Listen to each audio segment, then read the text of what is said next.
যারা বেশি নামাজ পড়বে তারা বেশি জান্নাতে ঢুকবে নাকি? নামাজ পড়তে পড়তে যারা কপাল কালো করে ফেলছে এরা ঢুকবে না? যারা হজ করতে করতে বড় হাজী সাহেব হয়েছে, জিকির করতে করতে হাতে 3-4টা তাসবিহ রেখেছে, তাদের কথা বলা হয়েছে? এগুলো নিঃসন্দেহে অনেক বড় আমল, কিন্তু সবচাইতে বেশি জান্নাতে প্রবেশ করাবে যে আমল, বিষ্ণু বললেন, এক হচ্ছে আল্লাহর ভয়, আরেক হচ্ছে সর্বোত্তম আচরণ। ভাইরা, ইসলামের মেজাজটাকে চিনে নেন, ইসলামের এসেন্সটাকে বুঝে নেন। আমরা ভালো আচরণকে গুরুত্ব দিতে চাই না।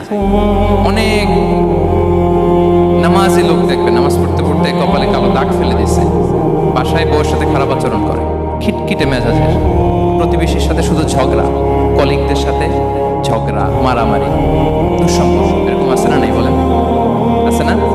কিন্তু নামাজি, অনেক বড় হাজি, একদিনও কোরআন তেলাওয়াত মিস হয় না, তো এত ইবাদত করেও সে ইসলামের আসল এসেন্সটাকে ধরতে পারেনি।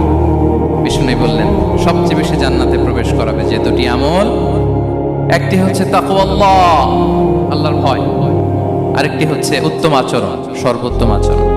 তো আমরা যেন উত্তম আচরণের অধিকারী হই, আমার স্ত্রীর সাথে যেন ভালো আচরণ করি, প্রতিবেশীর সাথে যেন ভালো আচরণ করি, ছেলে মেয়েদের সাথে যেন আমাদের অ্যাটিটিউডটা ভালো থাকে, আচরণটা ভালো থাকে, কলিগের সাথে যেন ভালো থাকে।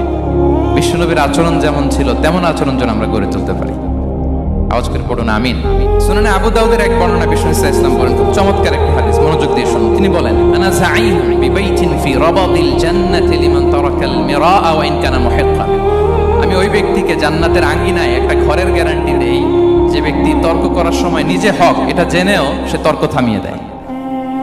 অনেক সময় হয় না, অনেকে পায়ে পাড়া দিয়ে ঝগড়া করতে আসে, এরকম আছে না? নাই?